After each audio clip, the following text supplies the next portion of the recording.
Hi, everybody. If we could just get you all to stand up from your chairs. Yep, that's you, anyone that hears my voice. Thank you. You're doing a great job, audience.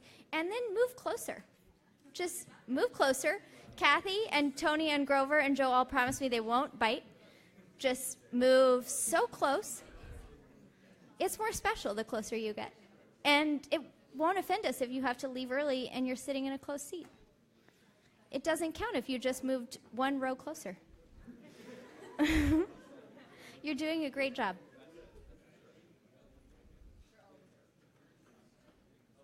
No. Sit. Oh, you sit. How about right there? Those are good seats. Yes. Good job, Luke. Very good. Good job, Joseph. Okay. That was great. Thanks, guys.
Good evening.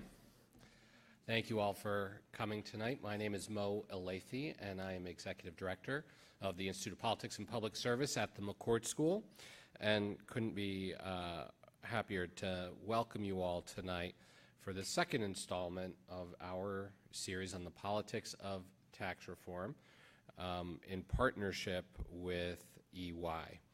A few weeks ago, we brought OMB Director, then I think only OMB Director, Mick Mulvaney, I think he only had one job at the time, over to campus to have a conversation with the Georgetown community about the President's tax reform plan and strategy. The conversation, which was moderated by Kathy Koch, who is America's tax policy leader over at EY and serves on our advisory board at the Institute, I thought really did a good job of giving the administration a chance to sort of explain how it was going to approach this. Today and tonight, we're excited to bring several people together who are very much aware of how tax policy has worked in the past and how it's working this round, to talk about not to have a debate over what works and what doesn't, but really to kind of have a conversation about the politics of this whole thing. What are the political opportunities? What are the political challenges of getting something done on this issue? EY has been a tremendous partner of ours. I want to thank Kathy, who, as I mentioned, moderated the last conversation, is going to sit on tonight's panel, and Martha Brown from EY and the rest of the team there for their support and their partnership. It's these types of partnerships that really allow us to dig deep into these issues and have a bigger footprint as we try to include more people in the conversation. Thank you. So thank you very much. I'd now like to invite up Sonali Mirpuri, who is a sophomore in the college. I can never remember the years and how they translate to class. Sophomore in the college, who will do the formal introduction of our panelists and our moderator. I do want to make one last comment before you come up here, and that's a special thank you to our moderator, Joe Perticone. The panel was supposed to be moderated by another journalist, Phil Mattingly from CNN, who got who said he was going to be here and had to cancel at the last minute. Maybe there's something to this whole fake news thing. I don't know. But Joe, literally 3 hours ago, agreed to step into this, and so we couldn't thank you enough as well. So with that, I'm going to toss it over to Sonali.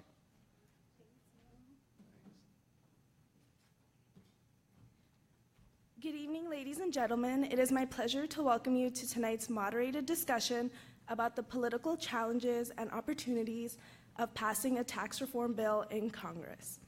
Tonight's panel includes some of the biggest names in tax policy from both sides of the aisle. Our first panelist is Kathy Koch. Koch has served as America's policy leader at EY since February of 2016. She previously worked for the firm from 2000 to mid-2004. Prior to joining EY, Kathy served as Chief Policy Advisor to the Senate Majority Leader for Tax and Economics. She also led business outreach for the leader and the Democratic caucus.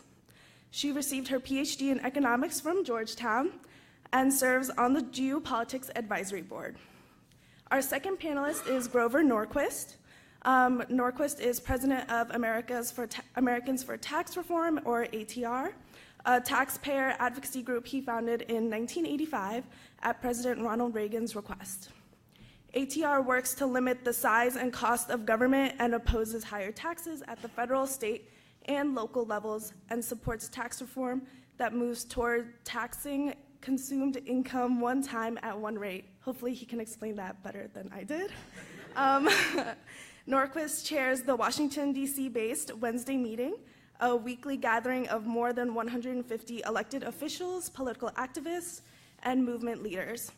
There are now 60 similar center-right meetings in 48 states. Norquist was also a Spring 17 Geopolitics Fellow. Our third panelist is Tony Saig. Tony was appointed Assistant Secretary of the Treasury by President Donald Trump on March 6, 2017. He leads the department's Office of Public Affairs. Prior to serving in the Trump administration, Saig was the Executive Vice President at Jamestown Associates, as well as a Republican strategist and contributor for the Fox News Channel. Tony was also a Spring 17 Geopolitics Fellow, who I had the pleasure of being on his team with. Our moderator for tonight is Joe Perticone. He is a politics reporter for Business Insider, covering Congress and the White House. So with that, I would like to welcome Joe up to the stage. Yay, clap, clap. Okay.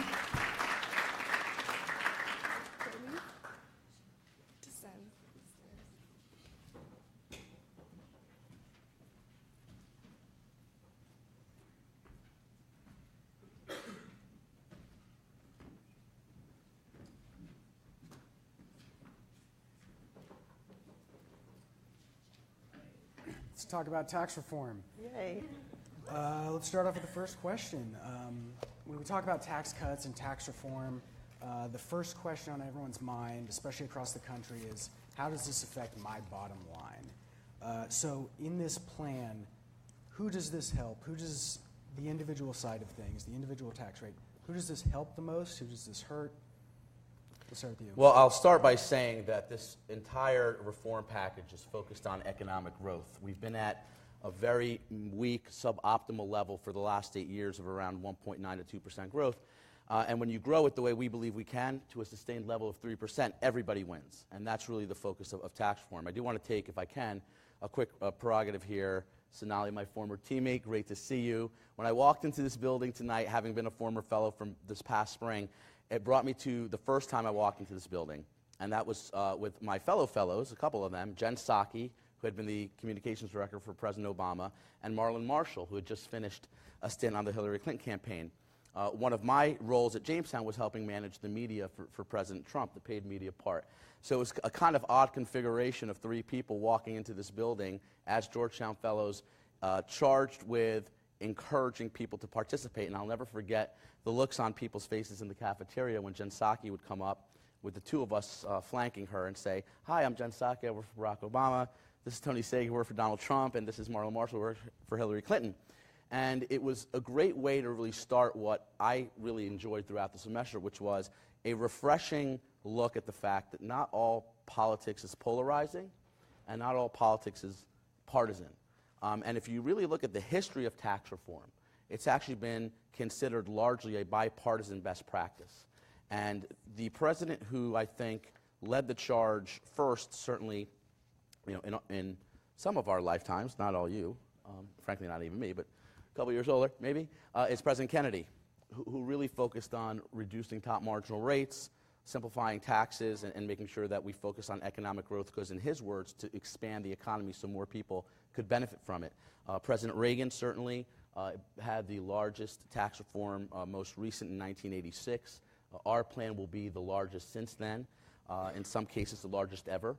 And then different types of tax cut and tax reform policies have been adopted by President Clinton and President George W. Bush to great success. So in the vein of bipartisanship and nonpartisanship in some cases, I think we do consider tax reform a bipartisan best practice. We've agreed, and many Democrats have in the past, we need to give middle-income families a tax cut. That's what we do in this bill. We need to lower the business tax rates, because these are the job creators who need to be competitive so they can pay workers more and create good-paying jobs. And we need to make the code fair and simple so the average American can do their taxes on a simple sheet of paper. 95% of Americans use some sort of assistance to prepare their taxes, and we think that's a burden that's just not right. So we're very excited about the conversation we're having here in Washington, and of course sharing it with you all tonight. Okay. I mean, the tax reform, and so I come at this from a little bit of a different side of the aisle from Tony and Grover, but Tony's right. I mean, when it comes to taxes, there's a middle ground where Dems and Republicans kind of sit. There's some issues that are more kind of like religion, like the estate tax, perhaps, or the top individual rate. But everyone agrees we need to do tax reform. Now, I think, I mean, the numbers show that there's benefits to individuals, there's benefits to small business, there's benefits to domestic corporations, domestic operations of corporations. The only tax increases here fall kind of on the foreign operations of companies operating in this country, and that's okay. That is actually a great profile that can be embraced across the aisle. These cuts are well distributed across big groups. Now, within groups, there's a little rub. There's no average, right? There's no average taxpayer. So there are some, I could name some family types that don't benefit, as well as some family types that do benefit. I myself, I have 4 kids, and I'm losing my personal exemption, so I'm like the one. I'm the one. But let me just say this. As a Democrat and as just a person who's been in tax for 25 years or something, I think the most important part of this bill is the corporate tax break and the move from a worldwide to a territorial system. I believe that's the heart and soul. That's the flagship of this bill. I don't know that we would say that really, but our rate in the U.S., our corporate rate is way higher than the OECD average. It's way higher than any kind of other tax rates in industrialized countries. And our worldwide system of taxation has all the wrong incentives for multinational corporations and kind of none of the right ones. So I believe that really is the key beneficiary of this tax bill, and other things are kind of wrapped around it for political reasons, which I totally get. But that's kind of where I see the heart and soul and the major benefit of this. And I agree. There are benefits. The corporate rate is paid not just by, corporate titans and CEOs. It's paid by everyone that's involved in a corporation, consumers, workers, shareholders. Now, how that splits out, we probably differ on that. We probably don't agree. But I have to say that I think is the major benefit and beneficiary of this bill. I think one of the things that's been odd is you'll see people say, well, who wins and who loses? And they look at 1/3 of the picture. They'll say, well, whose rates go down and who loses deductions and credits, and do they average out on your income this year, next year? Lower rates, some deductions and credits go away. So if you've organized your life around lots of deductions and credits, maybe you don't do as well.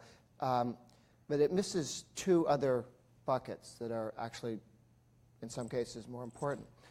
If you take the business tax from 35 down to 20, you increase the after-tax cash flow by 23% because you get to keep 80% on the dollar that you earn rather than 65%. That makes the value of your stock worth more with the same number of employees, the same products, the same customers, the same everything except different tax rate, and it's more valuable. that raises the value of stocks. And half the country or more are in 401ks, IRAs, and that's an increasing number of Americans are in defined contribution pension plans. So you can look at income, which all the income groups get lower taxes. That's very nice. But in addition, you're looking at very significant increases in wealth, which in many cases dwarf this year's change in income. And then there's a third group, which is always left off, which I find interesting because some people claim to care about this third group. Those are the people who don't have jobs. We have 4% unemployment, but there are another 4% of people who left the workforce over the last 8 years. We have 8% unemployment if you actually count people who used to want to work and eventually I give up, I quit. I'm not finding anything, there isn't anything here. And U6, the broader definition, discouraged workers as well as people who are actively looking and can't find something. The first year of the Reagan tax cuts, the economy, which was 2/3 the size of this, the labor force, which was 2/3 the size of our present labor force, created 4 million jobs, 1 million jobs in October of that year. When you reduce marginal tax rates, you can get stronger growth, and the biggest winner is not the guy who gets $1,000 or $2,000 in annual tax cuts. It's the guy who went from zero income to $25,000 in income. And so as who wins, who loses, the biggest winners on a percentage basis, on a change in your life basis, are the people who get jobs, who come back into the workforce. And what you'll actually see, I think, is the unemployment number going up a bit. Because as 4% of the population comes into the labor force, when Reagan's tax cuts hit and you got growth, the unemployment rate went up at first. Why? Because all these people who hadn't been looking before started looking, and all of a sudden, So during one of the tragedies during the recovery, and the recovery for 7.5 of the 8 Obama years, the first 6 months it was still in recession recovery, there were people leaving the workforce in absolute numbers and in a percentage. That's not what happens in a normal recovery. In normal recovery, people join the workforce. They don't leave it. And unfortunately, a lot of the drop in unemployment, I wish Trump would stop running around saying everything's great. It's not great. We have 8% of the population out of work, not 4%. And we should acknowledge that because that's the problem we're going to fix. You shouldn't announce we fixed. He sort of announces ahead of time, we're going to do this, and he announces you just did it. And you listen long enough, you get what he means. But I think it would be important. Very optimistic people. That's right. That's right. I think it would be helpful to point out that the world has not yet been made perfect. And again, the guy who gets the job, the person whose 401k becomes tens of thousands of dollars more valuable, and the person who has lower taxes and therefore more cash flow this year. Those are the three groups. And within families, there are people in all of those three. And I may have missed one, but those I think are the three. And we almost never talk about the wealth issue, and we almost never talk about the jobs issue in terms of distributional questions. You leave out of the distribution the guy at zero. Well, then only rich people get any benefit because you're not counting the guy who went from zero to $30,000. Well, the distribution tables, the distribution tables for, so I'm a Senate side person, and if, you'll all be up there probably sooner or later, and then you'll have a bias towards one house or the other. But I do like the Senate bill better, I do. But the distribution tables do show some, harm at the bottom end. The part of the population that you're talking about, they're kind of off the distribution tables. They're non-participants. They don't have a return. They're not in the system. That is something you guys should message better. Let me just say that, because right now the distribution tables kind of suggest that, over time, especially as these tax cuts expire, and they have to expire because of the bird rule. It's not like a mean or a terrible thing or a dumb thing or anything. I thank you for pointing that out, by the way, sincerely. Oh, no, that's a very honest way to frame it. Yeah, it's just the way we work up there. But they do show some harm at the bottom. We need some more numbers, some more proof, some more messaging on the fact that this is about, if it really does create jobs for people who aren't even in the system, we need to talk about that. And of course, those are the people who brought Trump to office, I believe. I mean, they kind of pushed it over the edge. Well, and can I tell a secret, though? Sorry, I just want to answer Do we have something to swear real quick. everybody? Just real quickly, because I will say that, and it was very good of Kathy, for everyone's edification and really frame the fact that we're following a Senate rule with this reconciliation instruction that is the Byrd rule, forces us into this kind of box. And, you know, we would love to make the entire package permanent.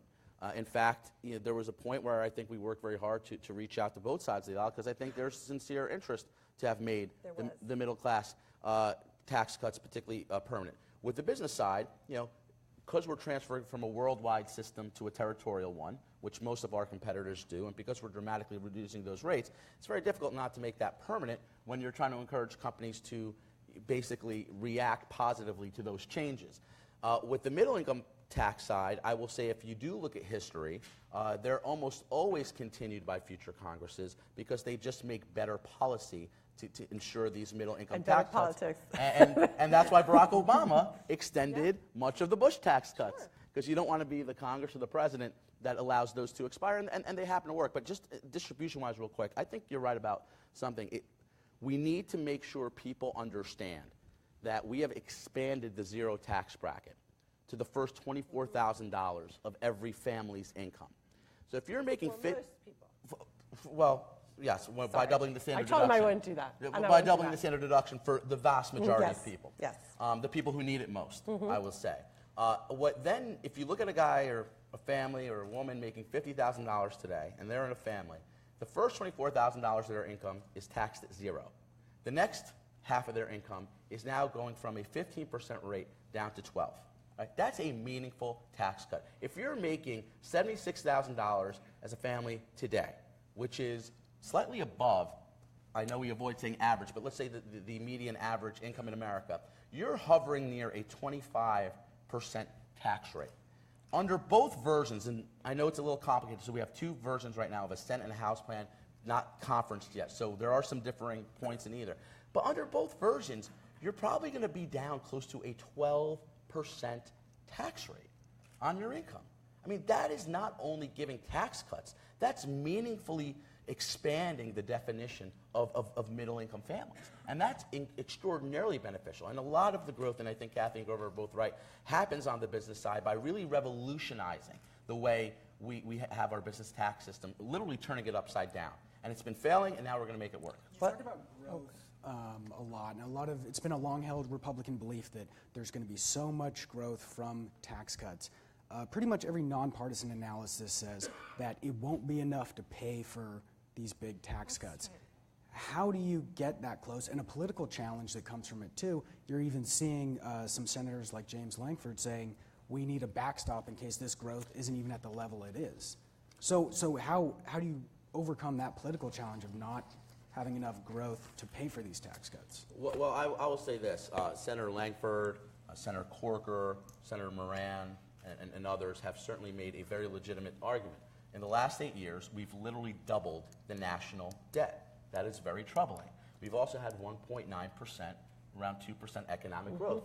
You're not going to pay down the debt and finance the deficit with that type of growth. So what we've done is focus on growing the economy to a sustained 3%. We believe that adds $1.5 trillion into the economy of economic basically revenue over 10 years. We believe that adds even more in economic activity over 10 years. A lot of the surveys and the analysis you cite, while have some fair points, really undervalue what we consider to be important, which is dynamic scoring. So in other words, they evaluate all 10 years of what we're doing as if year one is the same in all 10. Every year is going to be exactly like year one. That's not true. I mean, when you're doing something this massive, it's going to create change in the economy. It's going to create behavior that forces other things to happen. And that's why we call it a dynamic process. So when we feel with dynamic scoring, and we certainly have felt that other economists, as the ones that just came out, the 9, who wrote a letter to Secretary Mnuchin saying that this would indeed create significant growth, particularly what we're doing on the corporate side, we believe we're going to make that number. And in fact, even the most conservative estimates for us puts us at around $1 trillion of revenue. So we think of revenue or growth? Of growth, of revenue through growth. Okay, because that's about $5 trillion. You have to, I guess, would you say about for every $1 trillion in revenue, you have to create about $5 trillion worth of growth. That's economic and maybe activity. $6 trillion if you kind of want to, take care of the debt service on the way out. So just give people a sense for what kind of growth we're talking about. Very significant. GDP is about $20 trillion. So this is a pretty good pump, right? Yeah, exactly right. And It's by a the high way, pump. we were laughed at in the beginning of the administration when we projected 3% growth. By the way, President Obama, and every president has the right to do this, set a lot of his policies at the idea that they'd have 4% growth. He hardly broke 2. We're setting our policy around 3.1, around 3%, 3.1. We've had 2 consecutive quarters of 3% GDP. Now, I'm not saying that could happen in perpetuity if we don't do things like tax reform, regulatory relief, infrastructure, renegotiating trade agreements, but that is clearly an indicator that this is what our economy is capable of with the right economic policy. But what do you say about the Tax Foundation dynamic score? Which the Tax Foundation is a kind of a self-identified conservative organization. You know, if anybody's going to give you the benefit of the doubt, it's going to be them. And so I'm not, just tell me, what is your response to that, and what are they missing? Because they're your people. No, I think they gave us a very good score. I mean, Well, they said in the end it would increase the deficit, like that it wouldn't totally cover itself. It said that around $1 trillion. around it, like I think, yeah, they scored it at like, I think they left about $1 trillion uncovered or $900 billion uncovered. Well, look, I will say that you clearly are going to, when you score on kind of certain policies that have not yet had the benefit of full impact. You know, we try to look at full impact, and that's dynamic scoring. We have our own models in Treasury, and we feel very good about the position we're in.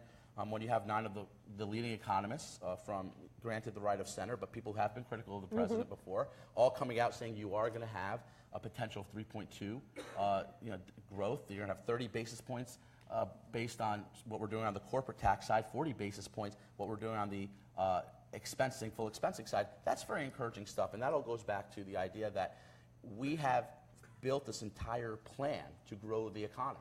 So we're not picking winners and losers. Everybody wins with a growing economy, and that's really why that's been our focus. I know you talk to a lot of Republican senators quite frequently. Do you think that these deficit hawks, some of them might not support this bill, or what do you think their major concerns are? How do you get them all the way on board? Well, it's going to pass. We need 50 votes plus the vice president, and I checked with him, and he's okay. So 2 people can stand over in the corner and go, I'm too cool for school, I'm a maverick, I have something going here, and you didn't write a perfect bill. And that's fine, and they'll be over there. Or 2 will be over there going, I have these things I actually have to have. And when we get to 50, we stop talking to the 2 guys who are over. It's like that duck, duck, goose, not duck, duck, goose. Yeah, duck, duck, goose, right? And somebody gets left out of the game chair. we were just playing outside. I was going to say, it's been since this afternoon. So 2 people will be left out there going, hey, wait, I thought we were negotiating. And the answer is we were, but we were also negotiating with the other people, and we don't need your votes at this point. But right now, you negotiate with everybody. The deficit hawks are the least of the problem because it's an odd, the 1.4, 1.5, that's Corker's number. This was Corker's deal. Corker wrote these rules. To now come back and go, I have these other thoughts, is out of line and not going to hold.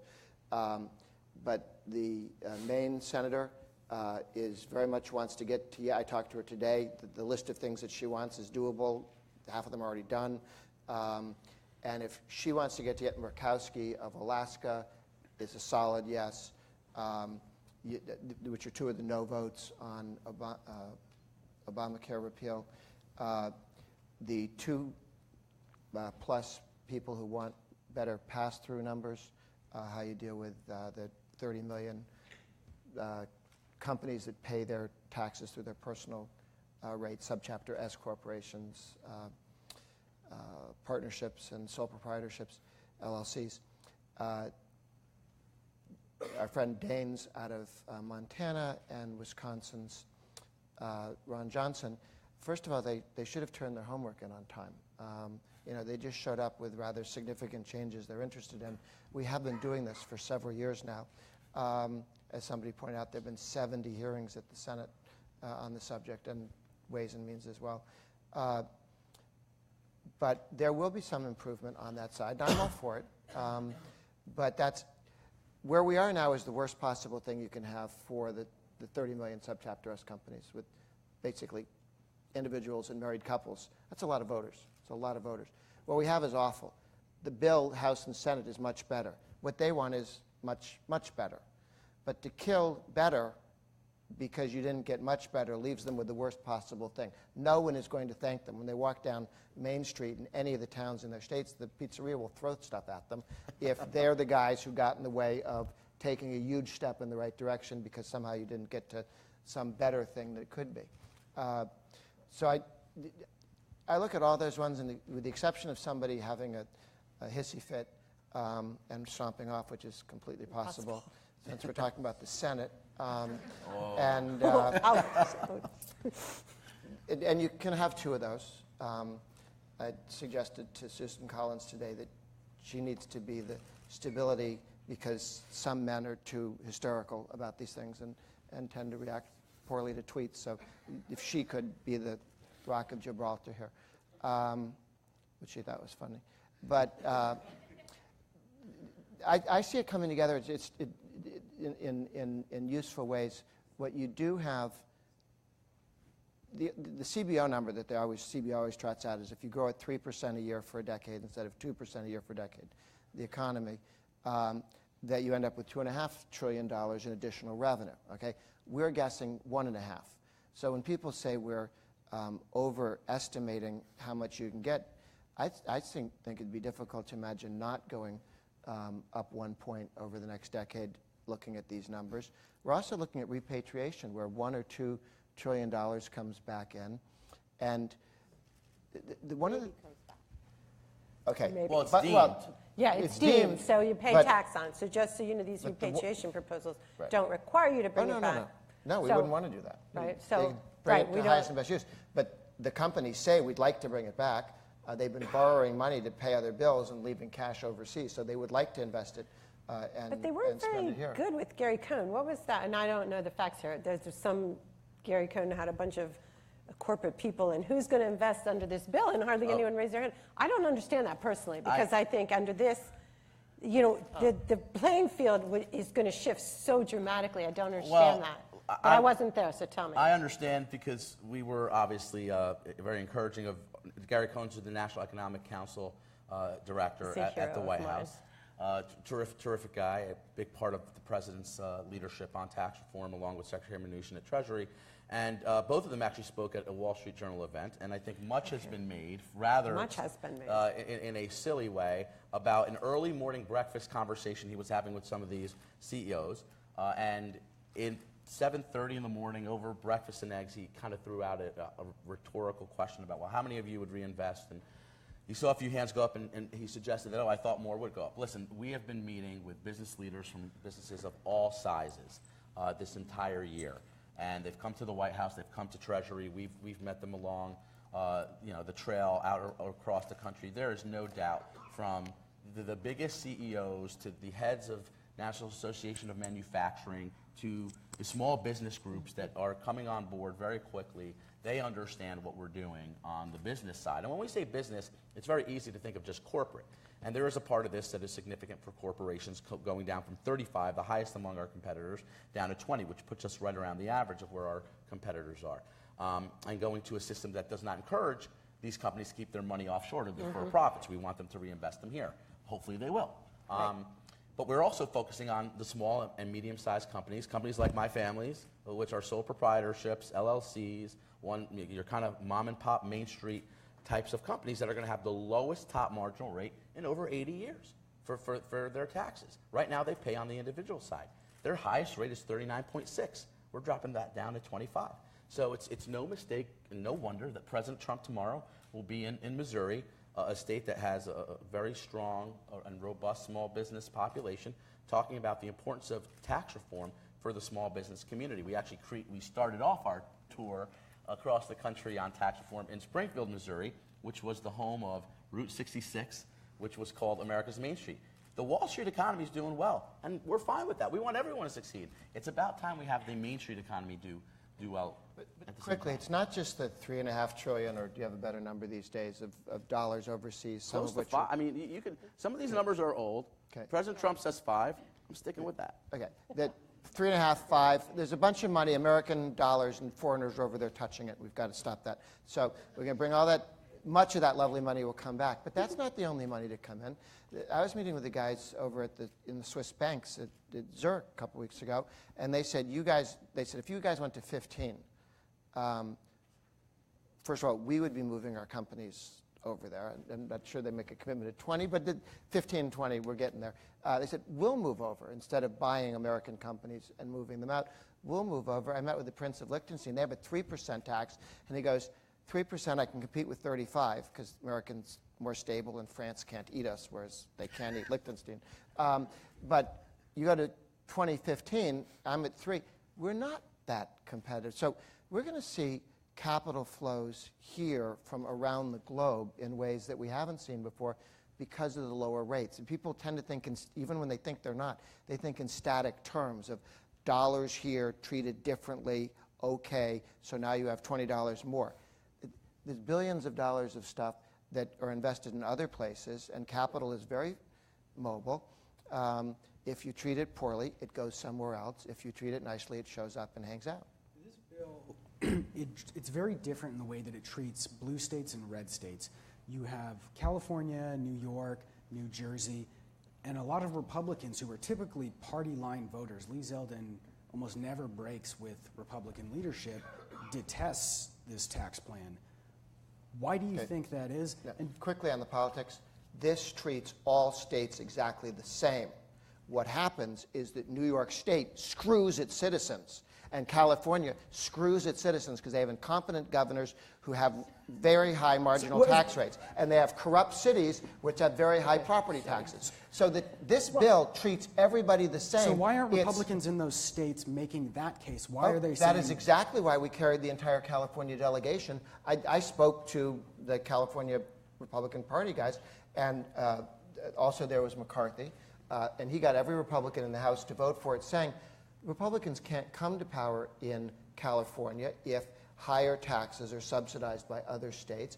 But if everybody in California knows that when they raise taxes $1, you're paying the whole thing, then all of a sudden they shut down Jerry Brown and his playing with trillion-dollar train sets and say you can't do this anymore.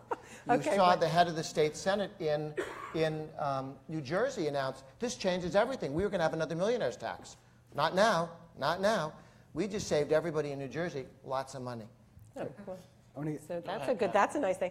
Now, it does treat everyone equally, and there is a lot of validity to that argument, and I'll say that. However, if the blue states do have a point of view, and one of the reasons that some of these Republicans from districts inside, high tax states talk about this is because we have a concept of like giver and taker states. States that take in, more in federal revenues than they pay, and states that take in less in federal revenues than they pay. And a lot of these high tax states are giver states. So that is, you're right. I mean, that's saying, I run my state so badly that I'm collecting this money and I'm not giving it all back to you.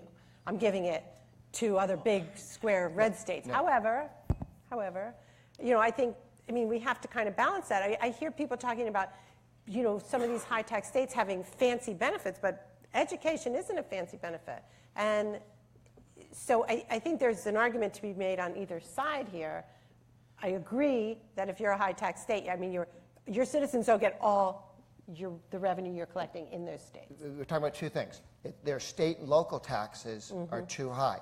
Their federal taxes are too high. However, if you talk to their senators, they're the ones who created that situation. Any day the Democrats want to take the top marginal tax rate on the individual side to 25%, they cease to be donor states. They choose to be donor states because they insist on the high marginal tax rates. That's their choice. I'd love to have them switch and become Republicans and stop being donor states. I'd just like to have them stay Democrats and stop being donor states. Okay, we'll talk about that later. They're effectively Republicans if they'll take those rates down. We'll take them. We'll give them associate status. Well, I think this is, as someone who lives in Westchester County, New York, the highest tax county in the country. It's the highest tax county because of Albany, not because of Washington. 88 cents of every dollar in Westchester County, New York, is spent on an unfunded mandate from Albany. We have created, for these high tax states, a morphine drip called the state and local tax deduction. So they don't feel the pain of the fact that these states have, in New York's case, 9% income tax rate, in California, 13% income tax, in Florida, 0. And what we're saying is, and this is an important part of tax reform broadly, you know, you can't look, to do real tax reform, you can't look at everyone's little sandbox. You got to look at the whole beach. And to get the whole beach, you have to kind of take some of these sandboxes away. So what we've done is, and that's called broadening the base from which we're getting taxes. So what we've done is we're broadening the base, getting rid of some of these sandboxes. In the case of the SALT deduction, as it's called, and Lee Zeldin is a great friend of mine, by the way, and I'm a big supporter of his, but I think he's wrong on this, although I am sensitive to his plight in Suffolk County, New York. What we've done is we've dramatically reduced the rates for everybody. In the Senate plan, certainly. The House plan keeps the top rate at 39.8, but that's for people who earn $1 million as individuals or $1.2 million as a married couple. We've lowered your rates. We've doubled the standard deduction to the first $24,000 of your income at 0. We've massively, in both bills, expanded the child tax credit. We've reduced the alternative minimum tax that will resolve this issue for a lot. Eliminate it, thank you, for a lot of people. At the end of the day, to be completely fair, and Secretary Mnuchin has said this among others, there will be people who make over $1.2 million of wage income in high tax states who lose this deduction, who probably won't get a big tax cut. They may get a smaller tax cut, a net neutral tax cut, or a small tax increase. We don't know. Everyone's situation is different. The president has been forceful this entire time about what you suggested earlier. The forgotten men and women of this country who need tax reform the most. That's middle-income families. And the only way you deliver that in a meaningful way is to eliminate these types of deductions that tend to favor very few people in very high income levels in very high tax states.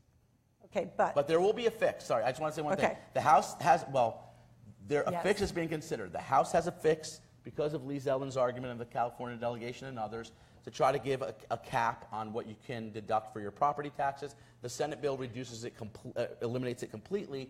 We have a process in the conference that if, as we believe this will pass the Senate, it will go into a conference where both the House bill and the Senate bill will be reconciled for the final bill, and that's where I think you'll see this debate around SALT. I thought we got that agreement. We have 2 minutes. Yeah, I believe that the political process, if you see the SALT deduction will be the property tax deduction absorbed into the Senate bill, it's likely that the conference will be an informal process or just a kind of ping pong, we call it, send it back for passage. I mean, that's kind of what I tell my clients. The bellwether here is if the Senate starts adopting things, namely the property tax deduction, look for this to run really smoothly. Now, I won't talk about this. A couple families who are in the sandbox that are less than middle class, who are paying, who depend on that SALT deduction, and who have, like me, I have 4 kids, so my poor personal exemptions at $4,000 a piece are going away. The standard deduction doesn't cover it. I mean, there are some of those. There just are. So, and I'm not, you're right. We have to look at this bill. You have to look at the beach.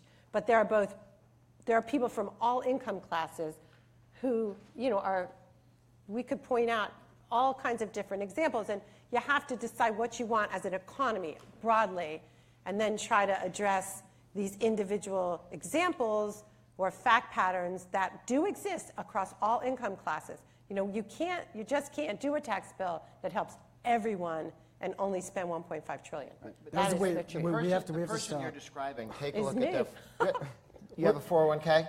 Yes. Take a look at what happened with that and how that Okay, I'll will wait. be I'll helpful. wait. We're going to go to Next year, we'll audience have a questions beer now. over my new 401k balance. All right. We have a bunch of questions from the students here. I'm sorry. Someone's got a microphone, There is this. and whoever has the mic. Who's with the mic? Okay, well, we're waiting on the mic. Speak very loudly. Okay. Mic coming behind you. Hello, my name is Max Magid. I'm a junior in the college here. So I'm not going to pretend to be anywhere near your level on understanding all of this.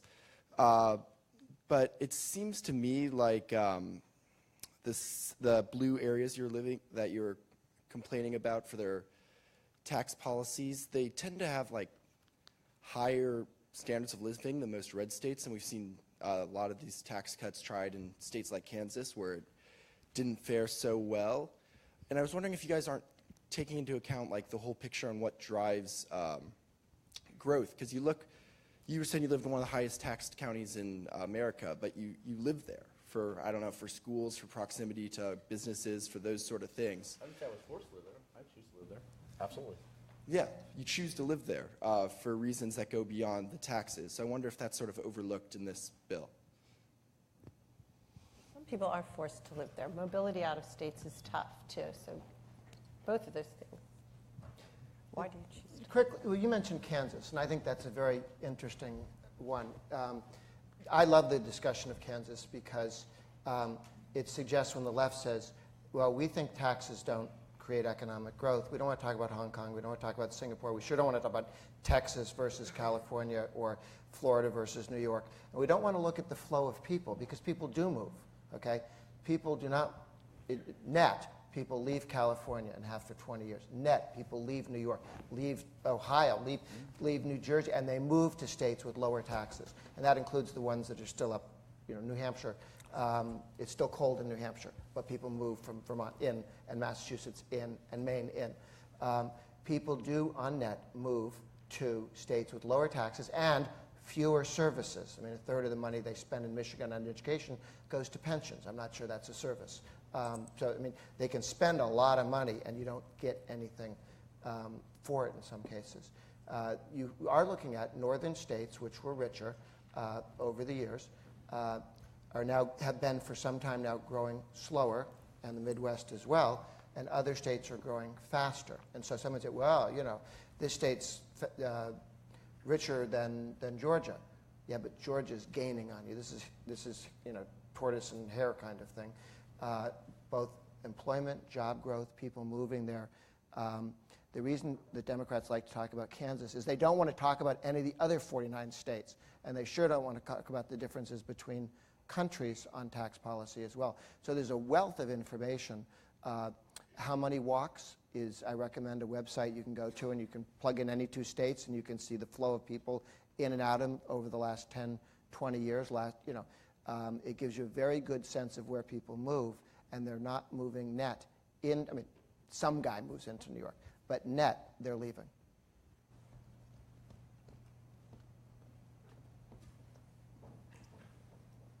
Hi. I also want to reiterate, I don't want to even pretend that I have a super firm understanding of all of this, but I want to know why. We are pretending, so it's okay. Yeah, I was going to say. You're very convincing in your pretense. So just curious as to why, I'm a grad student, why in the world would I support this bill? I mean, it seems to me that, the main benefactors of this are corporations, and there are assumptions built in that their interest in coming over here and creating jobs is going to trickle down, so to speak, and initially help us when job openings open up. But why would I be interested in supporting this when it doesn't seem to help students and their debts, which are historically high? Well, it helps. It's almost entirely focused on job creation and wage growth. I mean, it's called the Tax Cuts and Jobs Act for a reason. So not knowing your particular school or vocation or your interest as far as industry is concerned, we're creating an environment where job creators are going to have the most competitive opportunities to not only create new jobs, but pay their workers currently more money. There's a big part of this that we call about the pay raise. So if you look at the last 8 years, corporate profits are up 11%. Wage growth is up 0.01%. That's because we've given them zero incentive to reinvest in their employees, reinvest in their companies, invest capital, increase their productivity, and therefore pay their workers more and create better paying jobs. So if you look at this from what's going to create jobs and what's going to get us paid the money we deserve, and we've gone, frankly, decades without wage growth. This is not only one party or one administration's fault. This is a systemic issue by not addressing creating a more competitive business environment. So what I would suggest, and I'd love to know a little bit more about your personal situation if you want to share it, what field you're interested in going into, is I would feel very strongly that anyone coming out of a graduate program or undergraduate program would have a much more fertile environment to find employment and to see their economic fortunes gained. So that's what we're thinking about every day with tax reform. And we're talking about taxes here, but I think when you look back at it, with the Reagan years, the job creation, 19, 20 million jobs, I think half of that was tax rate reduction, and half of it was deregulation.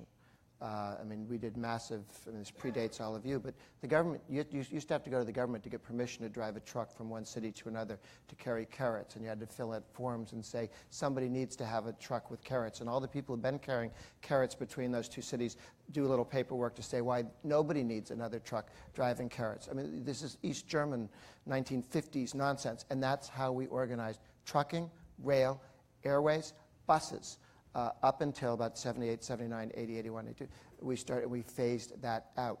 That gave you a tremendous drop in the cost of transportation in the country. It's dropped the price of goods, which is very helpful.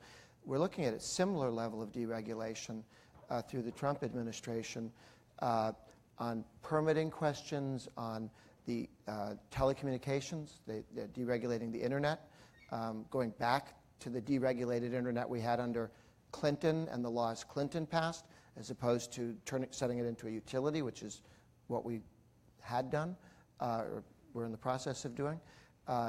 Significant deregulation and liberalization of the markets, partly driven by the technology. Uber, right? I mean, 10 years ago there wasn't any Uber. It was illegal. Uber changed the world, but in every place it started, it was illegal. It was corporate civil disobedience. I said, I know you have a stupid law here. We don't care. We're going to serve customers. And we have enough customers and enough drivers, we're going to tell you to go to hell. And state by state, they opened up this market.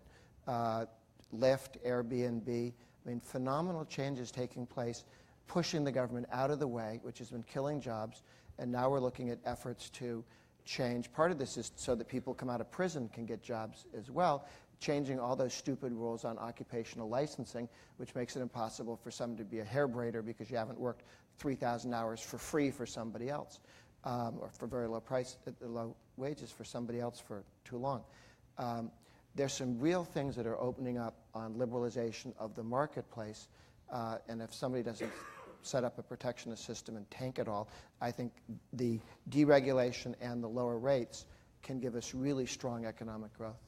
But I think what you're referring to is the difference of treatment of qualified education plans. You know, when you're a grad student, you get tuition for free, you get a stipend, and I think in school when they made stipends taxable, or maybe that was before me. Now they're making, there's things that are happening in the bill. The House bill has a lot more education kind of tightening than the Senate bill. And there are a couple institutions that are, the American Council on Education or something. Look at their websites. Follow that. What we're approaching right now is, the next couple days that we're passing this reconciliation bill through the Senate, there's 20 hours of debate. That's not a lot.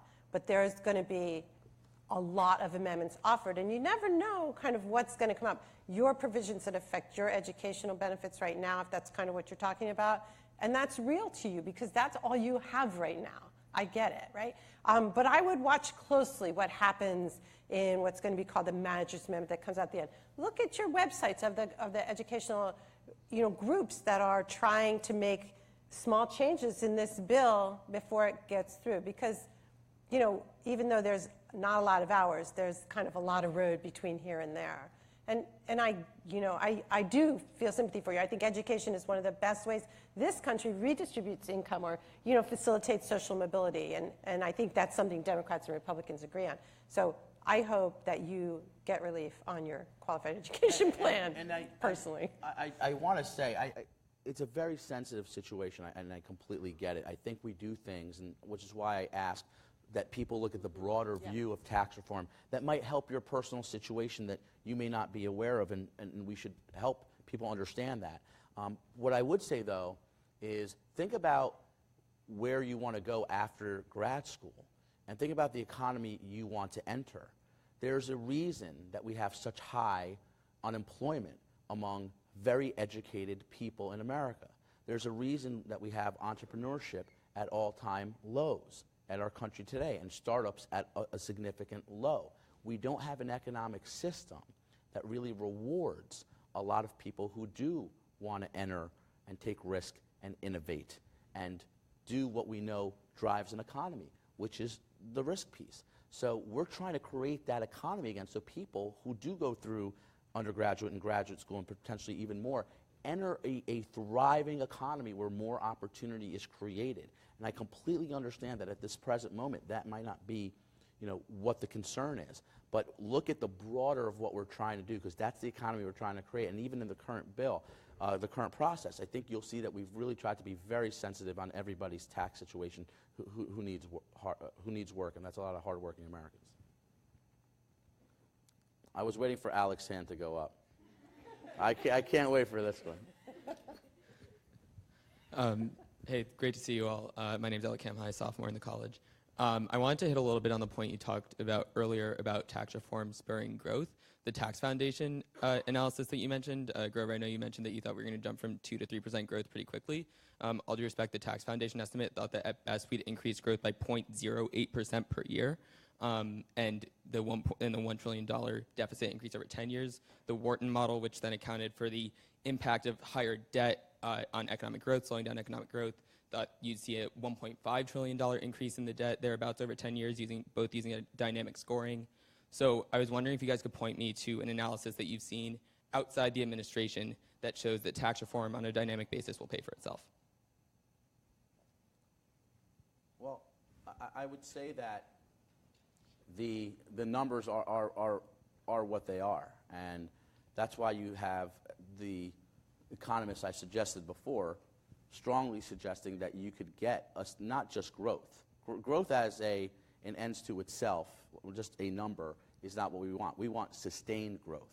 So we want to keep it going quarter after quarter, year after year. That's where the compounding benefits of growth service the economy best. And by the way, those who really care about government and really want government to succeed should want tax cuts and growth, because that's what raises revenue for the government at historic levels. So we have seen all these economists that we cited out of the letter to Secretary Mnuchin verify what we have seen internally, which is that with what we're doing on the business side, even, we could foreseeably have sustained 3% growth for the first 5 years for certain, and then we'll obviously map it out going forward. But we're very confident. And a lot of these, people talk about dynamic scoring. The Joint Committee uses dynamic scoring. It's not a one-size-fits-all. They model it very differently. They don't account for and give us the benefit for a lot of things that we believe will happen with tax reform. They'll do elements of dynamic, but they won't really give us a true dynamic score. And there is absolutely no argument to suggest that the way we have treated economic policy over the last 8 years is what we should maintain, because we've not gotten that growth at all. So with the president, tax reform is a big part of it. But there's also two other factors that they don't score in any of these things. It's what we're doing on the regulatory side, which I think already has had significant impact, and what we're doing on the renegotiation of trade agreements. So when we talk about growth, we're talking about the economic agenda of the president. Tax reform is the crown jewel, but there's two other legs of it. All these scores you mentioned give us zero for all the economic benefits that come from the overall picture. So they've taken one piece, and when we talk about tax reform paying for itself, we're talking about as a result of the entire economic agenda of the president. Really important point to make, because of course the rules for Joint Committee, I just worked there, you can only score this change against a baseline. So you can't broaden the scope of your focus. But that's an important point to make, and it has validity. That's actually very interesting. It's hard to blame joint tax or CBO 12 years ago for not being able to understand Uber because it didn't exist. You couldn't tell people, why don't you get that as a part-time job or a full-time job, because they'd look at you and say, what's an Uber? There wasn't one. Airbnb. The number of new careers and jobs that have opened up in entrepreneurial operations, who knows what blockchain is going to make possible. People keep arguing it's going to be bigger than the internet. I'm waiting, but we'll see. But I'd be pleased, I wouldn't be surprised if that was. So it's hard to ask somebody to take a bunch of inputs that they know and ask them what comes out when you can't do Steve Jobs. How does Steve Jobs fit into, or Dr. Land, how does that go into a model? Correct.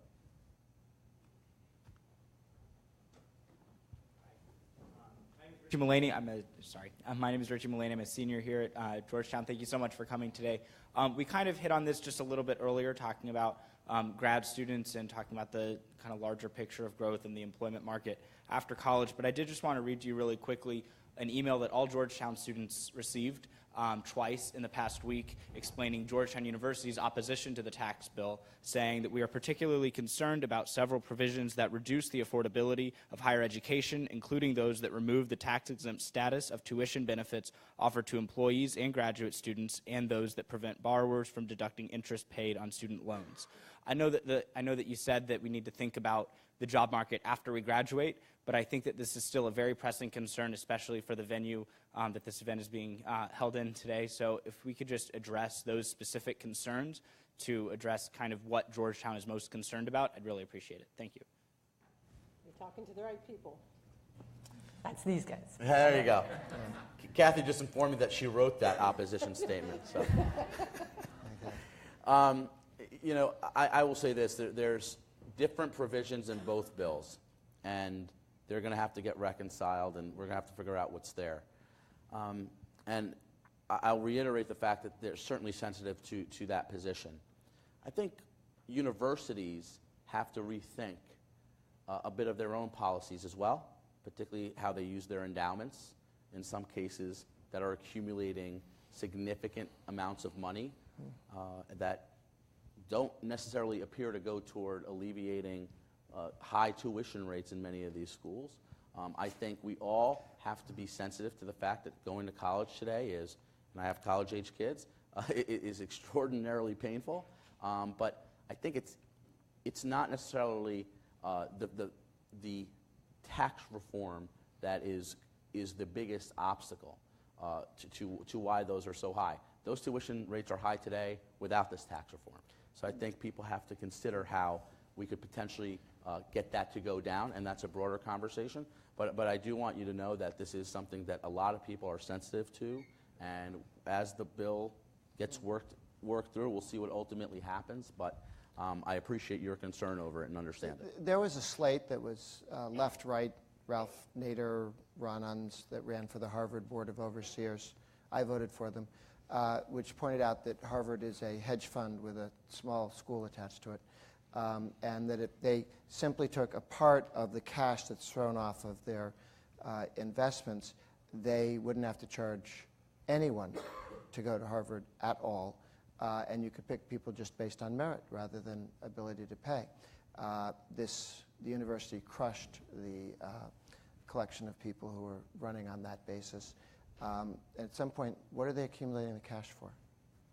I mean, We did a study in the finance committee when I was there on this, and it is kind of a bipartisan idea, not about your tuitions or the tuition benefit or stipends, but about the idea that where is that money? Where is the endowment going? Look, I was married to somebody who teaches here, so I have this. Actually, Georgetown doesn't have a big stockpile endowment, but there's a lot of complexities in education, but that's a bipartisan concern. It is. I'll say that. Everyone is concerned about why are tuitions rising? It's the most worrisome thing for both millennials and for their parents and their families. And you know, what can we do about it? And why aren't those endowments being used? Yeah. Pentagon's a large pension company that fights wars from time to time.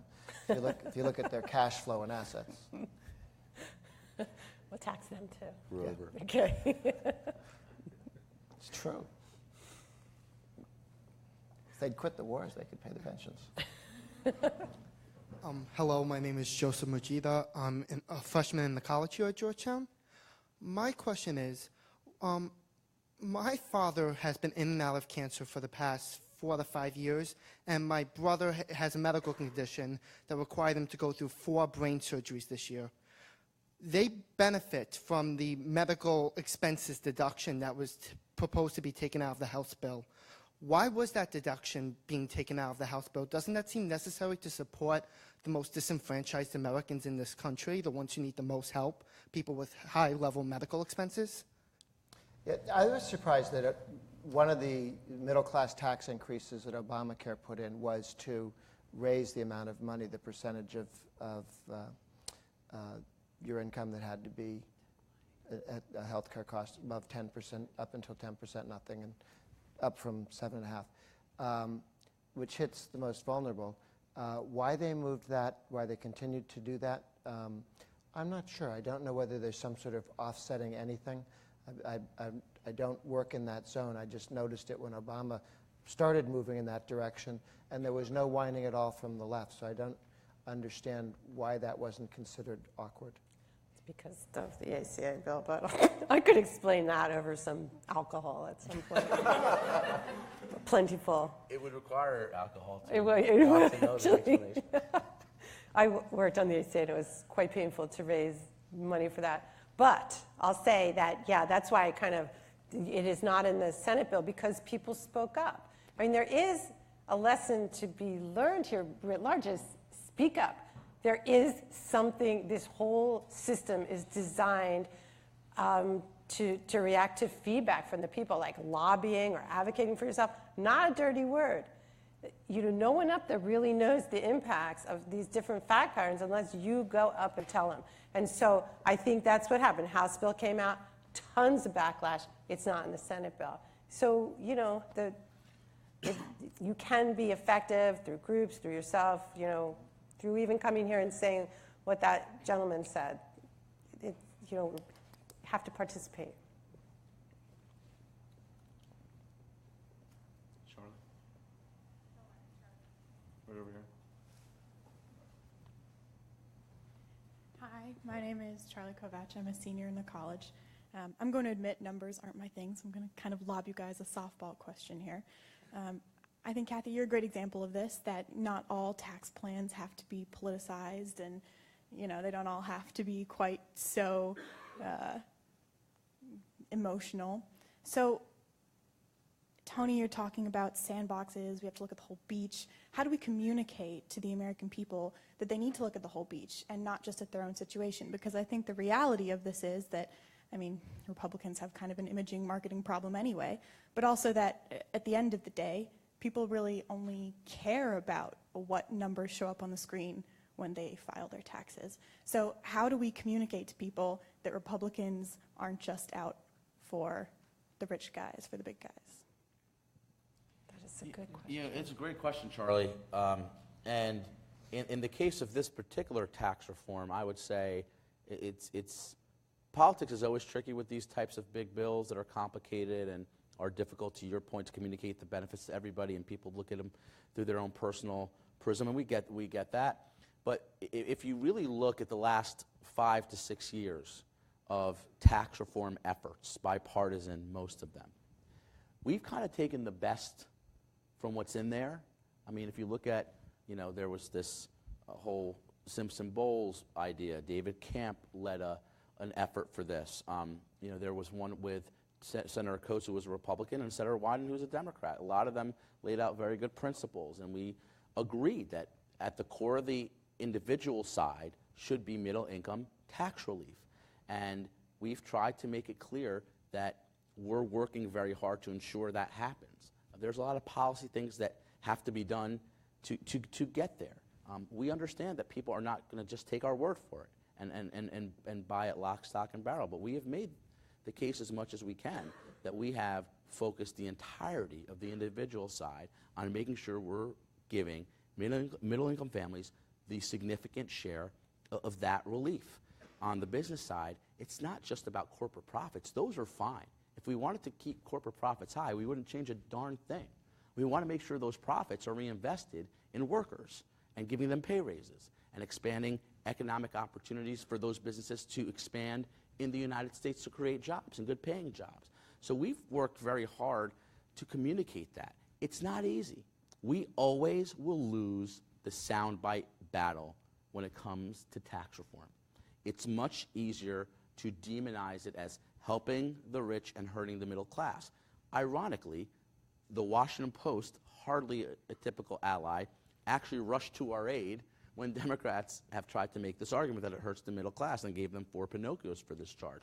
It's because what you've actually seen in this tax reform plan is trying to take the best ideas that have been out there to ensure we give middle-income families the biggest tax cut we can, because that's where we know the greatest need is. And on the business side, to get to a point where businesses are creating jobs, investing in workers, and creating more opportunity here. Because when we expand the economy, opportunity to benefit from it expands with it. And that's something we've tried extraordinarily hard to communicate. Not sure how much we've been able to succeed as far as rebranding the image, but I will tell you, I think people do largely get that this tax reform plan will change for the better everybody's economic situation. You're certainly going to worry about your particular part of it. We get that. We've tried to make sure we do something that helps as many Americans as we possibly can. And I would say one last thing. It doesn't end with passing it. It doesn't end with passing it. We are going to have to make sure we explain the benefits continuously because people have to feel that it works for them in order for this to be successful. I think what Trump has added to this debate is a focus on jobs and growth and higher incomes. And to talk about that, because Paul Ryan and some of the staffers on these various Finance and Ways and Means Committee can really get into the minutia about this, that, and the other thing, and talking about GDP, which is an important concept and so on, but jobs and income growth, and keep coming back to that, I think makes it clearer what you're trying to accomplish. And the focus, as you said, taking the corporate rates down. If you tried to do that in the 1950s, there would have been this backlash. Oh no, you're giving this money to companies. Well, companies don't spend money. Companies don't pay taxes. Companies collect taxes from you and give them to the government. And everybody, some people get fooled and think that the money didn't come from you, it came from the companies. But when you buy things at the grocery store, you're paying the grocery store's income taxes for all of its workers, and you're paying their Social Security taxes, and you're paying their property taxes, and you're paying their corporate income taxes. And there aren't any other dollars that they have to play with.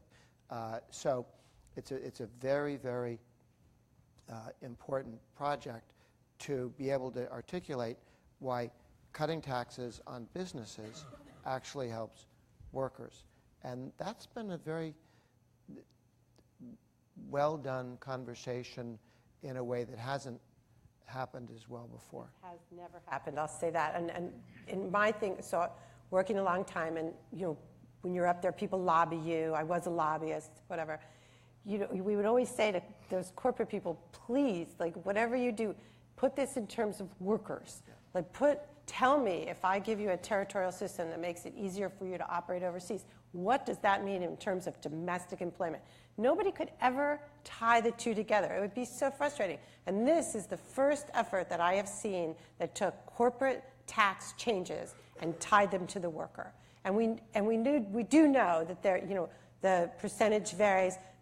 The worker pays part of the corporate tax. And even if you look at those distribution tables, the corporate tax is distributed across individuals. Now, Joint Committee distributes 25% of it.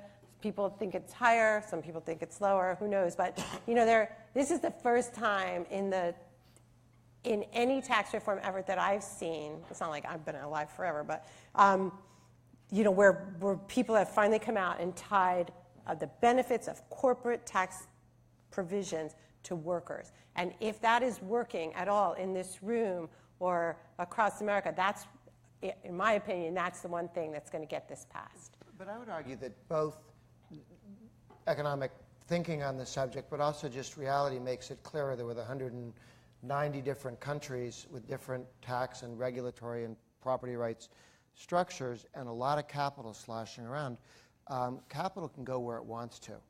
And if you don't treat it well, it won't go there. And the people who lived outside Detroit thinking that there was this series of factories and somehow they had to be there and the jobs had to be there and capital came from the air somewhere. And they got, Michael Moore gets very disappointed that what happened, there used to be jobs and stuff, and now there aren't. And he can't figure out, some bad person decided to take them away. Instead of, you can drive away labor eventually, but you can also drive away capital and investment, both through overregulation and through high taxes.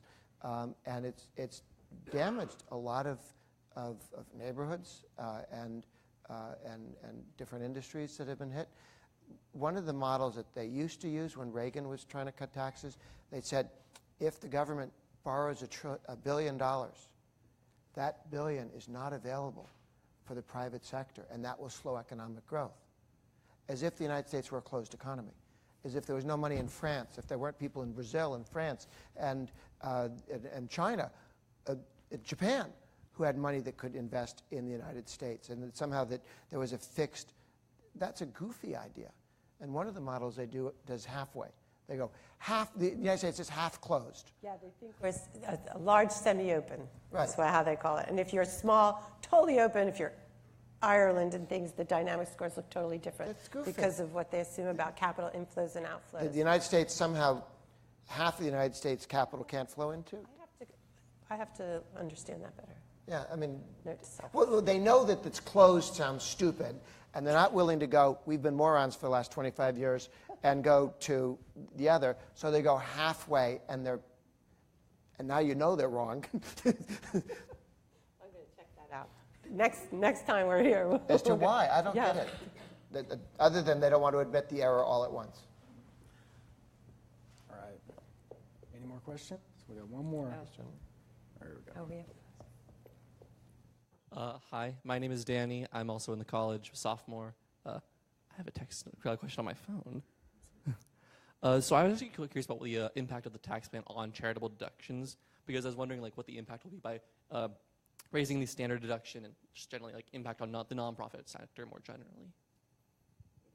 I'll take the first swing at that. My sense is that huge, people who donate massive monies and university giving and stuff like that, that comes at the top, where I don't think there's been any changes on the itemized deductions to charitable at the top. But what's changed is by doubling the standard deduction, you may have taken some of the juice away from some decisions that exist between a $12,000 standard deduction and a $24,000.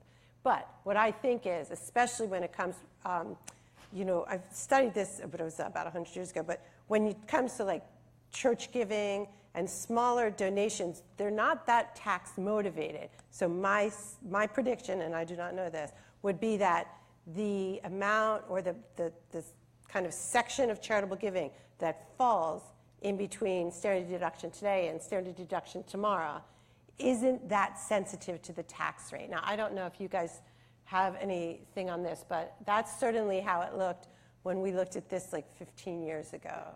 This was looked at when Reagan cut taxes and the top rate went from 70% to 50%, and therefore giving $1 to Harvard, instead of costing you 30 cents, cost 50 cents.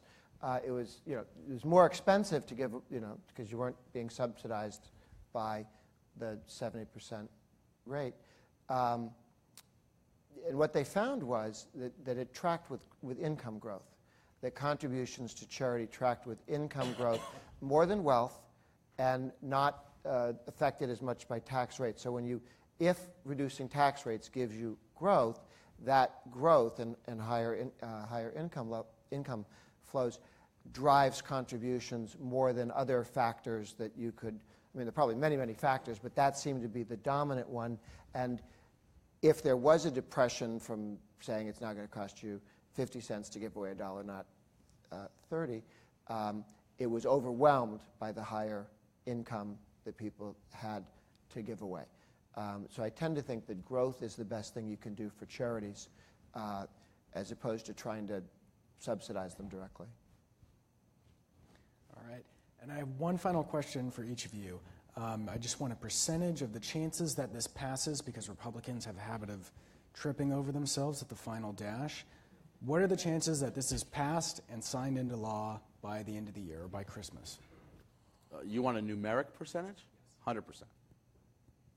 I'll go 95. I'm really bullish on this process. The process is designed to get this passed, so I'm going 95. Somewhere between 95 and 100, and that's only driven by some people end up in hospitals, and you just worry that. I understand what Gerber is saying. I mean, no, literally. I mean, we have several older guys who can end up that you can't rush them into the. He was just beat up over his lawn. Yes, yeah. He could have another lawn disaster. Oh, I thought it was the vote against the budget, but I'm in there with that for just that reason. When you talk to each of these guys, they're all trying to get to yes. There's nobody trying to be a jerk. There's nobody who wants it to not happen. And there's been this pent-up demand because you've talked to Obama started off by saying, let's take the corporate rate down early on. Didn't get to it, but people have been talking about getting this stuff done for quite some time on both sides of the aisle at all parts of the economy. So there's, and as you mentioned, there are all these other efforts that crashed and burned, and we went through the junkyard and picked out all the bits that were still working and reassembled Frankenstein's monster or something. I don't know. And put together from all these I other... have a more generous view. Do you? Okay. I liked Frankenstein's monster. Being, you took all the good bits of all the other efforts where people had started to do something and it didn't seem to catch on, or parts of it didn't, and those got dropped, and the parts that were working got put together into a new product. So this stands on the shoulders of a lot of good work by staff and congressmen and senators and economists and thinkers and business guys and so on, that they took away. There's a great line about the art sculptor who did this sculpture of Zeus, and somebody said, that's a beautiful sculpture of Zeus made out of marble. How did you do it? And he said, well, I took this block of marble and I took away all the bits that didn't look like Zeus. And we have taken away a lot of the stupid in the tax code. We have parts of the tax code to make money stay overseas. Let's take that one out. We have parts of the tax code that make you not want to make certain investments. Let's take that out. And as they take them out, you've ended up with something. See, Zeus better than Frankenstein's monster? Yes, Okay. I'm with you on the Greek mythology. You end up with something that looks like Zeus. There's still enough stupid in the tax code to keep a lot of people employed, though. So if any of you want to go into tax policy, I'll encourage you to do so. There's more work to be done, and there will be a tax cut every year that there's a Republican president, and both houses Republican. So there's going to be a series of, the vice president says this, the Speaker of the House says it, the Ways and Means say it, Senate, that every year there'll be something. They don't want to be this big. But part of what you'll do is go back with sandpaper and go, because you said, what about some of these guys? Oh, is that a problem? We'll fix it before the next election, okay? And so you'll keep, if you're missing something, you'll get it moved on. This is not 30 years till the next time we do this. All right. All think it's a high chance of passing. I agree as well.